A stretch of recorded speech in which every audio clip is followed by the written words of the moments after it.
Greetings, friends, and welcome to Now You Know, your spot to learn about anything and everything. I'm your host, Alexander Tonnerly, and on this episode, we're looking into the most famous of the canned meats, Spam. Whether you love it or hate it, we'll go into the origins and its legacy right here. But before we do that, how do people feel about Spam in 2024? Maybe Katie can help us with that. Hi guys, I'm Katie Bird, and for this week on Bird on the Street, we're asking people about Spam.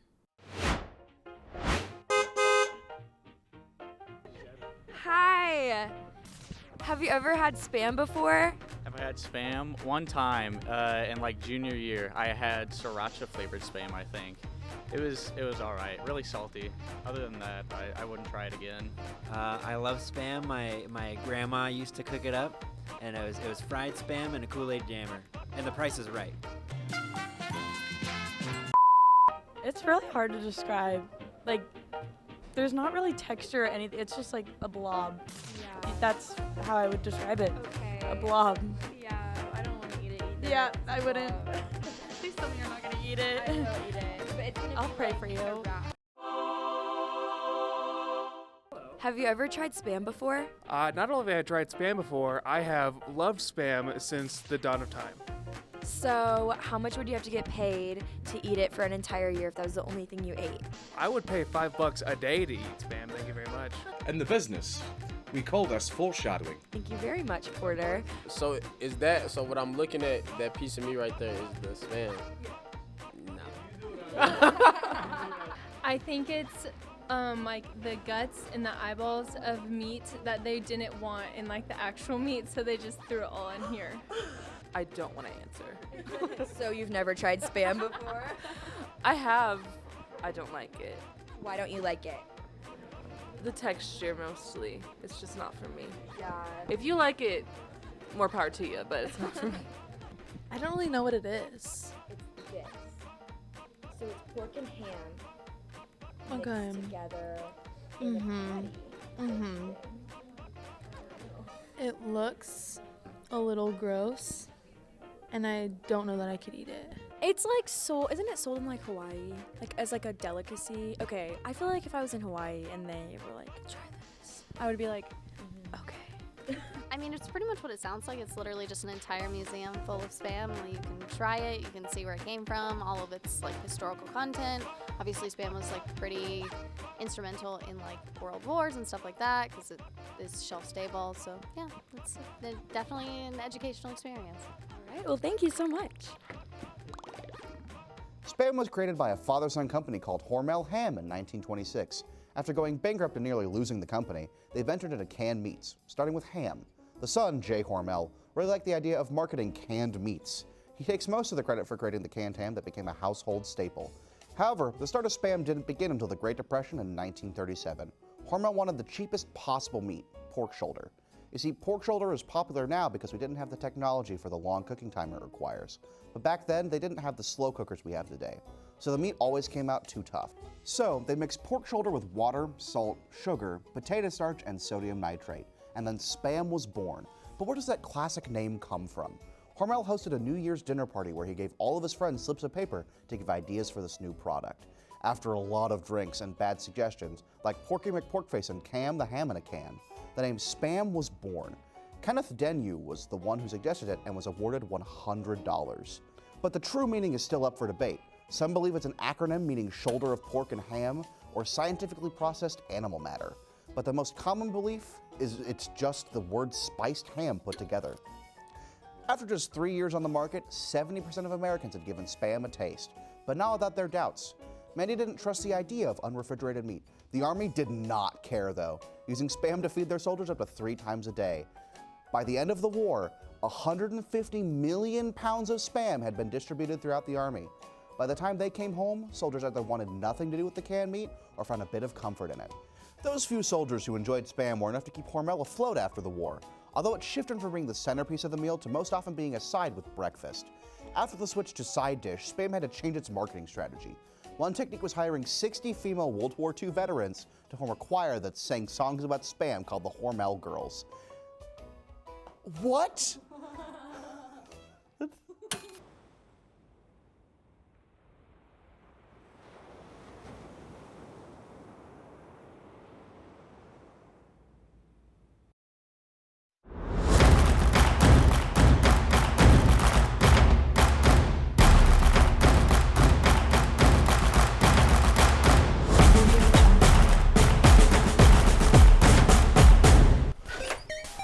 guys, I have the new season of Gen 2. Yeah! Get over here, let's check it out! Oh, you always gotta blow these things out.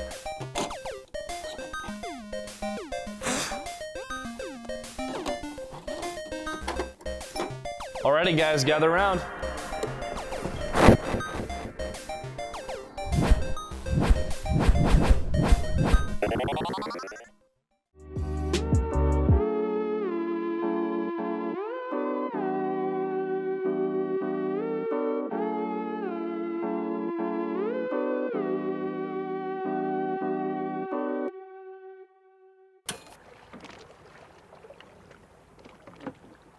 I wonder who sent us a letter today. Let's see here. Dear Alexander and the producers of Now You Know, we are super thrilled about the topic of spam and wanted to throw our hat in the ring. We were created with the sole focus of advertising spam across the country. We love the work that you guys are doing today and would love if you guys talked about it on today's episode. With love. The Horal Girls? We would love to do that. After the switch to a side dish, Spam had to change its marketing strategy. One technique in 1946 was to hire 60 female World War II veterans to form a choir that sang songs about Spam called the Horal Girls. They traveled to music competitions and parades around the country, even getting their television program. This strategy, along with some other advertisements, led to Spam selling their billionth can in 1959. The group was even a top-rated show on 3 nation radio networks. They would even perform in full-on caravans with 35 matching white Chevrolets. They were kinda awesome. The job also paid way better wages than most jobs at the time, especially for women. Eventually, the show was costing the Hormel Company $1.3 million a year to continue, and Jay Hormel was on the verge of death in 1954. So to make sure they didn't conflict, the Horal Girls had their final show on December 13th, 1953. They truly were a staple in American marketing, and showed that a female-centric group could be profitable to a wide audience. So thank you, Horal Girls, for writing to us today. And remember, whether you call it Hormel or Hormel, you just know you're right.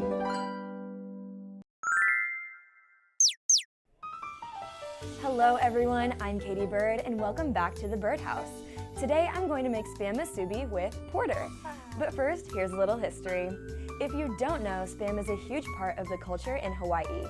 There's even an annual Spam festival each year in Hawaii, with vendors, music, and of course, Spam. The average Hawaiian consumes almost 4 pounds of Spam per year. They began using Spam as a replacement in traditional Hawaiian, Korean, Japanese dishes such as Spam fried rice, Spam wontons, and Spam loco moco. But most commonly known is Spam Misubi. It's a Hawaiian take on origiri, which our friend Porter will be teaching us how to make today. So Porter, tell us, how do you make Spam Misubi? Well, let me show you. Welcome to Partaking with Porter, and today we'll be making Spam Misubi. Here's our ingredients: Spam, sushi rice, a seaweed known as nori, oyster sauce, and soy sauce. Now let's whip and nene our rice into the rice cooker, because I can't be bothered to boil it. In order to know if you have a proper ratio of water to rice, just dip your finger into the second knuckle. Now here's our Spam. I want you to do a cool little trick with it. Now let's get this bad boy opened. Ooh, crisp. Now, here's how we get this cut. You see, I'm going to just get it barely out there, so then I get the perfect cuts every time. That's right, they are always good. They won't get more uneven as I cut more because it gets squished down more towards the bottom. But check that out. Now let's work on that marinade. It's simple with just 1 part soy sauce, and ratios don't matter because it's all just in the marinade. Next is some oyster sauce, and if you want to cut down on the saltiness, I highly recommend some sugar. And then we get it all massaged together. Now let's get our Spam in there so we can work on other things while it marinates in that delicious sauce. Make sure to really get that marinade all in there. Do whatever you need to do. How about you do a little whip? Maybe a little worm dance on top of that Spam. Anything to get all that delicious flavor in there. Now that it's marinated, let's get it on the kitchen stove. Now you're going to want to cook these for maybe 3 to 4 minutes depending on the temperature and how much you want it charred, or even longer. And check out that delicious Spam. Now, it is a little hard to flip because it's a little small and sometimes slippery, but don't judge me, alright? You think you can do better, huh? Yeah, that's what I thought. Now let's get that plated up. And now we move on to the assembly part. You're going to want to wash your hands because the rice can get really sticky. So first, we get our rice, we mush it into a ball, and then we get that flattened down onto your surface. Get it as flat as you want so you can get a nice ratio of rice to Spam. And then you're going to grab your Spam mold and essentially just move it around until you form perfect Spam-sized things for your SPAM Misubi. And once that's done, you place it onto your first piece of seaweed, and then you grab the Spam itself. And after you get that, you've got one more thing to do, and it's grab that last piece and put it on there. And there it is, SPAM Misubi, a perfect snack for any time. And check out this delicious Spam pyramid. Now that we have all that, I think I can finally bring this back to the birdhouse. See you there. And that's how it's done. All right, Porty, what do you say that we go ahead and try this dish? Of course. Now, first let's assemble it. Now, of course, we live in Maryville, Missouri, so we don't get the best selection of onigiri, or the nori for, in this case, the seaweed, but no one asked to be born, so it's doing its best. Incredible. It looks so delicious. It is what delicious. do you say we give it a try? Of course. All right, let's go ahead and grab them. Yes. Cheers. All right, here we go.